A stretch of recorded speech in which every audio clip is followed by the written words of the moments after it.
¿Cómo está, mi estimado doctor Pérez? Buenos días, ¿nos escucha?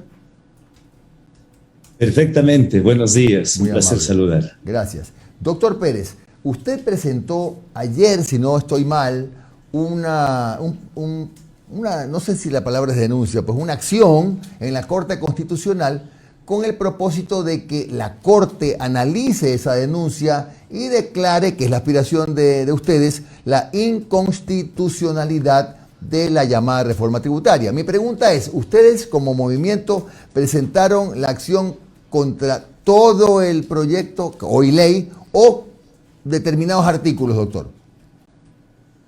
Sí, efectivamente, antes de ayer presentamos se llama la demanda de inconstitucionalidad. Correcto.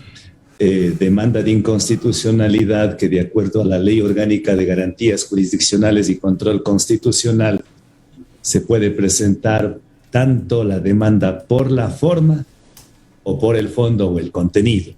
Así lo determina tanto la Constitución, pero sobre todo la ley. Ahora, antes de entrar en el mecanismo, en el procedimiento y los efectos que podría tener la demanda, si me permite, sí quisiera hacer una reflexión. No? ¿Por qué la necesidad de presentar esta demanda? No es como muchos pensarían, de un protagonismo, o solamente por hacer oposición al gobierno, o porque no tenemos nada que hacer. No, es un tema extremadamente grave. Esta ley de desarrollo económico es la ley del despojo, es la ley del cinismo y voy a decir, es la ley de la vergüenza nacional. ¿Y por qué digo todo esto? Primero, asistimos a una crisis grave, profunda en términos económicos, sociales, políticos, éticos. Eso es indudable. Con esta ley dice que se va a tratar de alcanzar 1.900 millones de dólares. La primera reflexión, ¿por qué tiene que cargar esta pesada carga la clase media ecuatoriana, que es un 60% de la población ecuatoriana? ¿Por qué no tienen que pagar esta crisis quienes la generaron y quienes la robaron y quienes se beneficiaron de la crisis? El sector plutocrático, el sector bancario, el sector financiero, los agroexportadores, los grandes importadores, las multinacionales. ¿Y por qué la clase media tiene que pagar esto? Segundo, esta ley que va a recaudar 1.900 millones de dólares no va a servir fundamentalmente para la reactivación económica que todos aspiramos. De acuerdo al presupuesto general del Estado, en concordancia con esta ley que también se manifiesta, va a servir para el pago de la deuda externa. Los que tienen papeles, bonos en la deuda externa, van a estar saltando en chullapié, diciendo ahora sí tenemos ahí recursos a costa de las afligidas de espaldas del pueblo ecuatoriano. Tercero, quienes más deben pagar son los ricos, los que han amasado fortuna. Pero en esta ley es tan inequitativa que los que más van a pagar es la clase media. La clase media va a tener que pagar los que ya ganan más de $2.000, va a ir de manera progresiva, implementándose de acuerdo a la tabla que prevé aquello. Y aquí viene lo más grave. Si usted lee el tercer inciso del artículo 25 de la Ley de Desarrollo Económico, es una ley completamente grave que hace apología del delito. ¿Qué dice? No se realizarán investigaciones penales para aquellos que acojan esta ley y que hayan obtenido dineros por enriquecimiento no justificado, que hayan obtenido dineros por defraudación tributaria y defraudación aduanera. Eso dice la ley, doctor Pérez, eso dice, más o menos la interpretación. Eso dice el artículo 25 de la ley, el tercer inciso, de manera explícita. Les ruego que revisen el contenido de esta ley. La ley es un poquito larga, pero por favor solo concéntrense en el artículo 25. Y luego hay otros, el artículo 26 y unos, me parece que también el artículo 23, que dice que para acogerse a aquello, o sea, quienes lavaron dinero, obtuvieron dineros por narcotráfico, lavado de activos, enriquecimiento ilícito, defraudación tributaria, defraudación aduanera. Tienen que pagar el 3.5% de sus activos, hacen una declaración juramentada y el asunto está solucionado. Y esa declaración juramentada, dice, ahí están los orígenes de dónde adquirieron ese dinero. Dice que esa declaración juramentada se guardará en secreto y tendrá el carácter de confidencialidad. O sea, nadie sabrá cómo se adquirió esos dineros.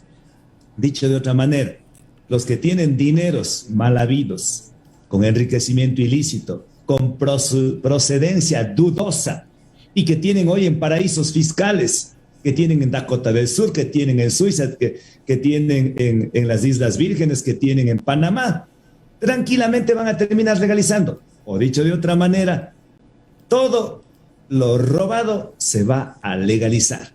Todo lo ilícito se va a volver lícito. Todas estas patrañas, estas formas de delinquir, estos pillajes, se va a terminar legalizando. Les ruego, les imploro, lean el artículo 25. No estoy absolutamente haciendo una interpretación o falseando la verdad. Ahí está todo en el artículo 25. Con esto, de un porrazo, se deja en la impunidad, se deja en el olvido aquellas personas que adquirieron bienes de manera ilícita. Y esto no es todo. Viene otras perlas más adelante. Así como el gobierno de Moreno condonó a los empresarios morosos 4.600 millones de dólares, en este gobierno se va a condonar 2.000 millones de dólares. ¿En qué forma? Es decir, a los empresarios honestos, a los empresarios puntuales, a los empresarios que no quieren tener deudas con el Estado, a ellos se les castiga, pero a los empresarios morosos que están adeudando intereses, multas, en fin, de sus impuestos al Estado, se les premia ahora, se les lleva a una instancia de mediación. Y ahí, bueno, usted está debiendo, se me ocurre 100 millones, bueno, pague 50 millones y el resto le perdonamos. Y una de las que también sale beneficiada de esto, entre otros sectores financieros, los que van a hacer emprendimientos también, es las dos multinacionales de telefonía celular, que se les va más o menos a liberar de un impuesto que anualmente deberían pagar alrededor de unos 30 millones de dólares. Es decir, la clase media arruínese y sálvese, en cambio aquí los grandes tenedores de la deuda externa, las telefónicas, los dueños de la telefonía celular Claro y Movi, y los que enriquecieron de manera ilícita y los que siguen haciendo fraude al Estado. Eso es esta ley y por esa razón hemos presentado la demanda de inconstitucionalidad misma que ya tiene un número, ya fue calificada y sería muy importante que puedan los ecuatorianos presentar un amicus curiae. ¿Qué son los amicus curiae? Son los amigos de la Corte que pueden dar luces para que la Corte Constitucional declare la inconstitucionalidad, pero además nosotros hemos pedido como medida cautelar, porque muchos dirán, pero esto va a tomar algunos meses, claro, algunos años hasta que sea declarado. No, nosotros, amparado en lo que dispone la Ley Orgánica de Garantías Jurisdiccionales y Control Constitucional, hemos pedido una medida cautelar que al momento de calificar la demanda o al momento de admitir la demanda se mande a suspender de manera inmediata la vigencia de la misma. Doctor, a ver, entonces ustedes lo que intuyo que han presentado es una demanda por todo el proyecto y por temas de fondo, no de forma, ¿así? Efectivamente, por los dos temas. Por el tema de forma, porque el artículo 140 de la Constitución de la República permite al Ejecutivo mandar al Legislativo para que, tiene tres opciones ahí, tenía el Legislativo: aprobar, modificar o rechazar el proyecto de ley. Cuando el señor asambleísta Jiménez, de la bancada del partido de gobierno, presenta la moción, ¿cuál es la moción que presenta? No dice que apruebe el informe, sino que se apruebe el proyecto de ley. La pregunta es, ¿la Asamblea Nacional aprobó o rechazó esa moción de aprobación del proyecto de ley? Lo rechazó. Eso está en las actas. Eso pasó el día 26, el día del Viernes Negro, que hasta fue negro para los ecuatorianos, emulando a toda la procedencia del Viernes Negro, que era la venta de los esclavos de los hermanos negros. ahí fue negada ese proyecto. Si fue negada, prácticamente no puede decir el gobierno que la Asamblea Nacional no trató y mandarle al registro oficial para que se publique y entre en vigencia. No, doctor Pérez, esa es por la forma. Claro. Doctor Pérez, es que mire, la polémica, en buena hora usted trae este tema para sacar un poco más de ideas. Lo que se ha manifestado repetidamente es que si bien se negó efectivamente la primera moción del asambleísta Jiménez, no se pidió el archivo. La moción de archivo vino después con una ex compañera suya de Pachacuti, Mireya Pazmiño, y en esa moción de archivo es que se ocurrió la polémica abstención de los asambleístas de UNES, por lo cual, y entre otras cosas, hubo 4 mociones, por lo cual la Asamblea resuelve o la Presidencia resuelve que el tema no tuvo una definición, y de allí que pasó, comillas, igualito a la Presidencia para que la Presidencia lo publique por Ministerio de la Ley en el registro oficial. ¿Usted cree que efectivamente eso ocurrió? Bueno, como le digo que en derecho público tiene que interpretarse al tenor literal de la palabra y en derecho público solo se puede hacer lo que está permitido. En cambio, en derecho privado se puede hacer todo lo que no esté prohibido. Entonces, en el presente caso, la Constitución es explícita, ahí se manifiesta que la Asamblea puede aprobar, modificar o rechazar el proyecto de ley, en este caso la Ley de Desarrollo Económico. Pero en ninguna parte del artículo 140 dice que tendrá que mandarse al archivo. Es decir, lo que plantearon al final otras mociones estaban por demás. Ya una vez que fue sometida a votación la moción presentada por el asambleísta señor Jiménez, simplemente hasta ahí debía llegar con el tratamiento de este punto del orden del día. Solo una pequeña... Siendo la señora asambleísta, yo no sé cuál fue el criterio que continuó, pero en realidad no hay. El término mandar al archivo en el 140 de la Constitución no consta. Por lo tanto, lo que no existe, lo que no está en la Constitución, no existe en el universo. Una pequeña precisión, y usted que es abogado sabrá corregirme. En la ley orgánica de la función legislativa, reformada en el penúltimo inciso del artículo 62, sí habla de archivo. Déjeme ver si hasta lo tengo exactamente. Dice, entre otras cosas, se podrá mocionar la aprobación del texto íntegro de la ley por secciones, por artículos. Asimismo, con el voto favorable de la mayoría absoluta, el Pleno de la Asamblea Nacional podrá archivar el proyecto de ley. En la reforma, digo. Eso es en la reforma. En la ley orgánica. En la ley orgánica, sí, efectivamente. ¿Cómo interpreta usted, mejor dicho, qué explicación tiene usted a esto? No, tiene razón usted, y más bien gracias por traernos a colación esta disposición de la reforma a la ley orgánica de la función legislativa. Puede mandarse al archivo, pero si la memoria no me es infiel, el artículo 425 y siguientes de la Constitución Política habla de la jerarquía de la ley. Y en la cúspide está la Constitución y los instrumentos internacionales. Y luego viene las leyes orgánicas, las leyes ordinarias, y de ahí vienen los decretos, reglamentos, hasta las ordenanzas, resoluciones.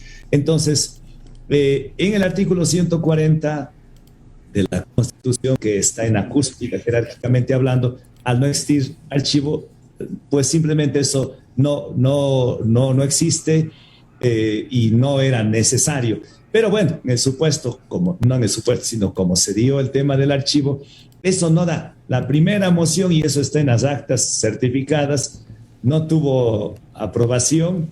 La moción del asambleísta de gobierno fue denegada, fue rechazada, no se aprobó, y como no se aprobó, mal puede pedir el Ejecutivo que entre por el Ministerio de la Ley. Por lo tanto, eso es inconstitucional por la forma. Y por el contenido, en cambio, como ya dijimos antes, la Constitución del 2008 habla de que por ejemplo, todos los ecuatorianos tenemos la obligación de prevenir, de luchar, de denunciar contra la corrupción.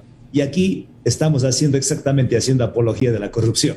Se dice, incluso la Constitución habla de que no se permitiría el enriquecimiento ilícito, la defraudación, y en esta ley habla de eso. Entonces, tanto por la forma como por el contenido es inconstitucional.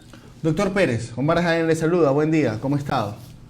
Buen día, doctor. Un gusto, querido Omar. Usted como siempre ahí con esos fondos espectaculares ahí en las entrevistas. Oiga, doctor, a ver, si según usted bastó la primera votación cuando el asambleísta Jiménez mocionó el proyecto, entonces lo que se votó de Esteban Torres, que ese sí fue así, el proyecto para negar, o sea, ese decía textualmente la palabra, negar el proyecto. Uh-huh.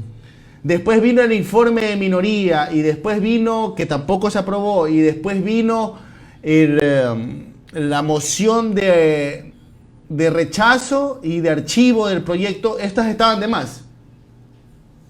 Estaban por demás. Y como los asambleístas de ese momento, no sé qué les pasó, se quedaron dormidos, hoy tienen la oportunidad de despertar y de acuerdo a lo que dispone el último inciso del artículo 140, pueden pedir la derogatoria o la reforma de este proyecto de ley. Hoy tienen la oportunidad.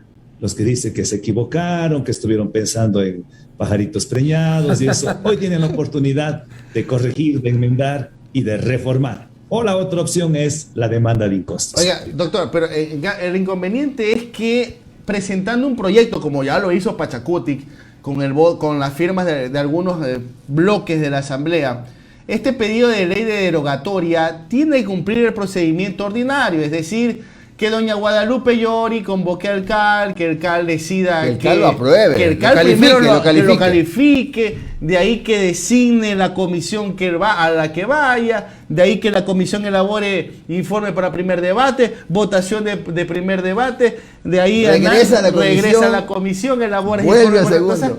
Hasta que todo eso se cumpla. Ya esto si cruza la barrera del 31 de diciembre de 2021, ya entra en vigencia para 2022, doctor Pérez. Bueno, en realidad ya está en vigencia, ya está vigente la ley, solo que entra a regir a partir del 1 de enero del 2022. Y usted ha sido muy claro, ustedes han dicho lo que pasa, en efecto, ese es el procedimiento. Mire, si aquí habría buena fe, habría una coherencia, porque la idea era de legislar en bien de los ecuatorianos, no en beneficio de las telefónicas, no en beneficio de la banca, no en beneficio de los pillos que hicieron enriquecimiento ilícito, hicieron fortuna a través de la defraudación fiscal. Se podría hacer, pero resulta que aquí hay algunos intereses por medio, algunos intereses. Mucho se habla, incluso sé que hay grabaciones que no hay crimen perfecto.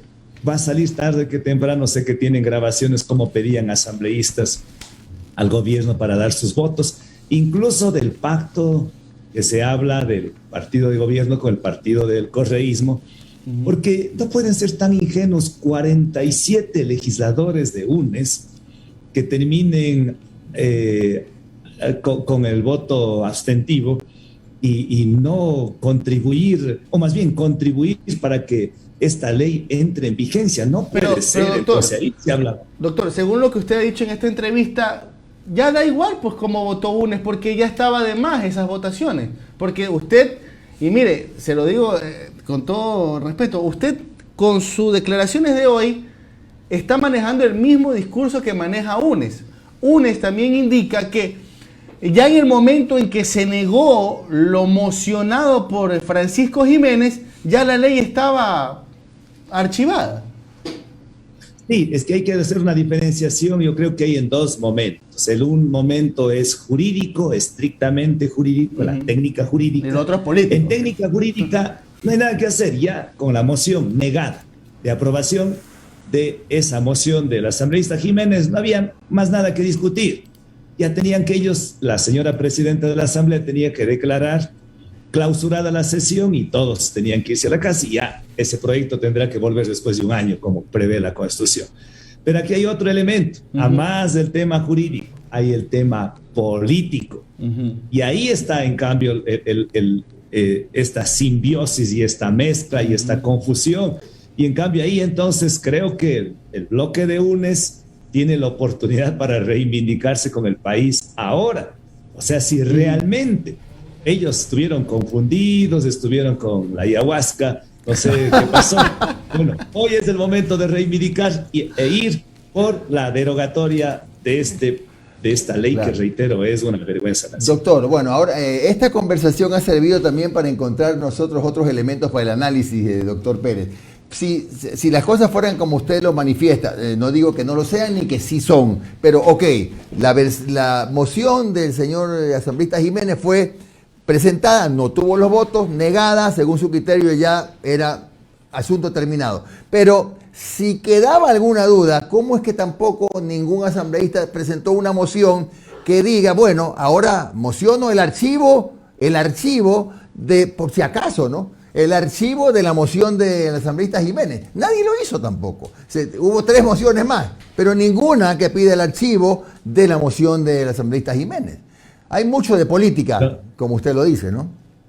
Totalmente, porque un estudiante de primer año de universidad que hace una interpretación del 140, no hay por dónde perderse. No hay por dónde perderse. El Ejecutivo dice, mandará al Legislativo un proyecto de ley con el carácter de urgente que debe ser tratado dentro del plazo de 30 días y si no lo tratan en 30 días se entenderá que el mismo se allanaron y manda a publicar en el registro oficial. Correcto. Pero aquí dice, ahí es más claro, pudiendo el Legislativo, la Asamblea Nacional, aprobar, modificar o rechazar.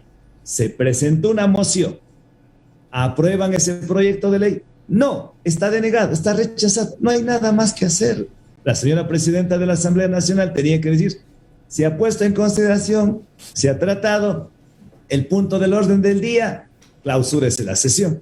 Pero no, creo que ahí estuvo por ahí rondando gente del gobierno buscando formas y muchos se deben al gobierno, la misma presidenta vota a ratos con el gobierno, a ratos con otro bloque y otros asambleístas, PK fracturado, unos con el gobierno, otros con Correa. Entonces, claro, ahí se presta para toda la parte política que no saben por dónde hacerse, se enredan en un nudo gordiano que al final terminan haciendo lo que hicieron.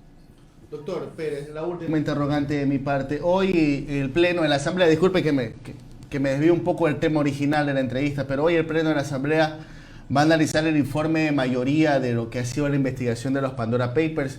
Ha habido polémica porque, según las recomendaciones que se dan en este informe, dicen que están buscando desestabilizar por el tema de la conmoción interna, que se puede iniciar un proceso de destitución del presidente Lasso. ¿Usted ha podido revisar un poco sobre el tema? ¿Usted qué aspira que ocurra hoy en el Pleno del Legislativo?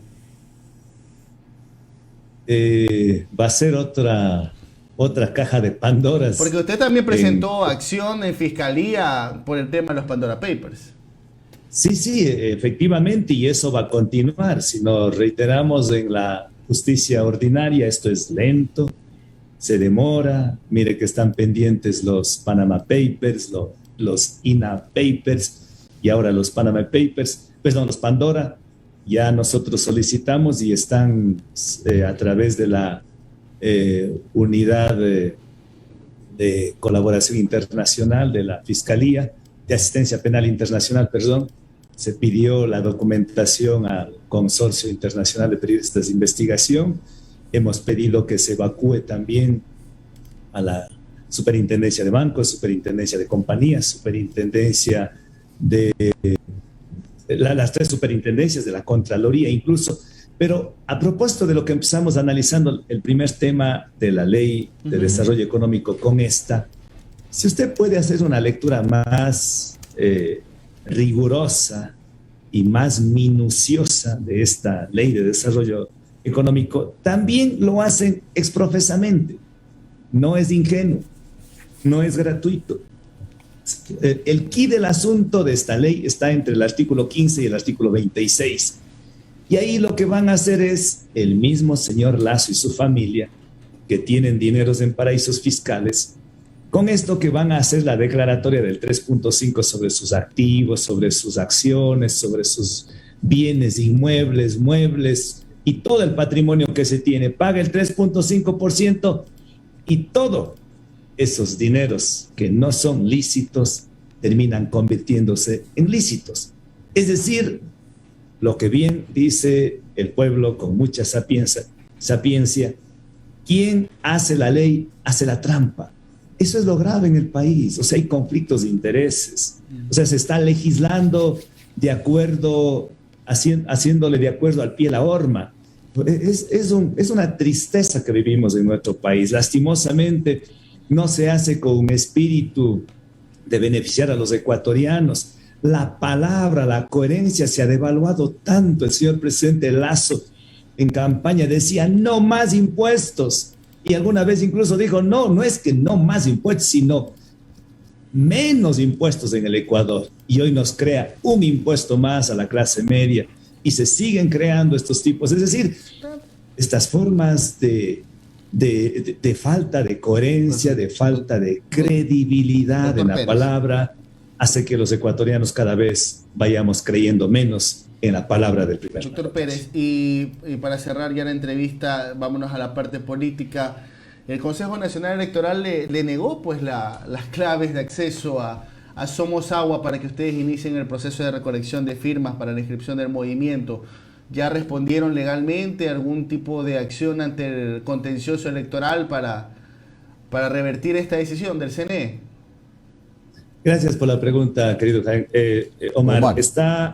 Ayer presentamos ya nos pidieron que hagan algunos cambios, algunas observaciones. Son 3, 4 observaciones, las mismas que ya lo enmendamos y ayer lo presentamos. Lo único que le pedimos al Consejo Nacional Electoral, así como al Partido Social Cristiano le responden en 30 días, al Partido de la Revolución Ciudadana la responden en 15 días, también respóndanos de la misma manera. Se dice que en teoría, en la Constitución, que todos somos iguales ante la ley. A nosotros se nos demoró 3 meses y medio para responder y encima de eso decir que hay algunas observaciones por hacer. Así es que hoy es la oportunidad para que se nos trate igual, porque somos iguales ante la ley.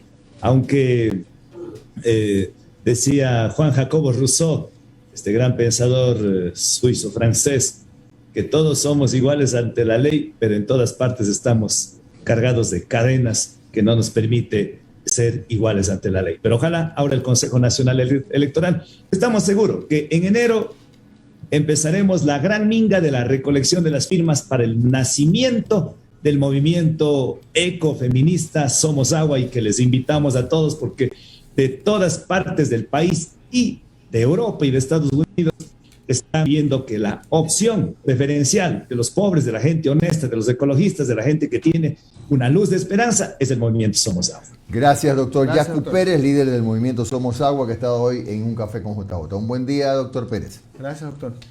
De corazón, muchas gracias. Un lindo día a ustedes.